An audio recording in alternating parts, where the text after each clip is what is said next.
I'm here in Fenton for the Howling Haunted Trail and Party. It's not only a great time for some spooky fun, but it also goes back to a good cause. So I'm here today to see what it takes to put on a Halloween event like this.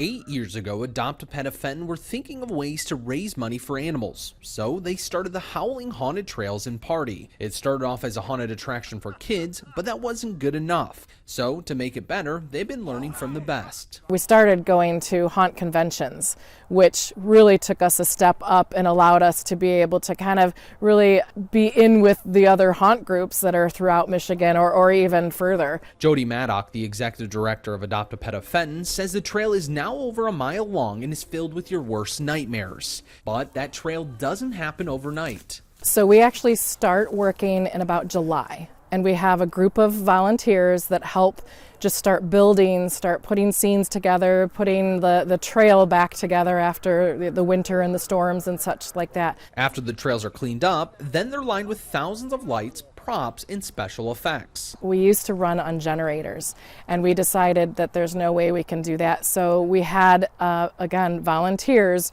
run electrical panels throughout the space so that we were able to hook up additional lighting and hook up additional props and hook up additional, fog machines and different things like that. While they're working on making the spooky scenes, the actors are meeting up to find out which character they'll be playing. To kind of go over what works and what doesn't work, and what movements to do, what noises to make, and what, how to make the crowd have fun. Now for this story, I was at the Howling Haunted Trails the night before they opened for the Halloween season. So the full cast was not there and not much makeup was applied. But for a typical night, the actors would be getting to the trails hours in advance to get ready. We have a couple of people that come every night and help with people's makeup so that they can look gory or they can look weird or whatever it is that whatever look they're going for. We have a couple of people that are helping with that makeup side of things. For us, it may take up to 15 minutes to get through the trails,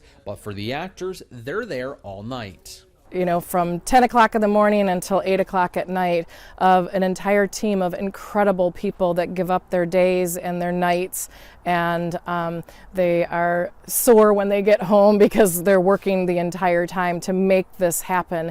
After working with the crew here at the Howling Haunted Trails, I gotta say it takes hours and hours of work to make this thing right, and when I asked them why they do it, it was simple: the animals. Reporting in Fenton Township, Kyle Macon, Mid-Michigan Now.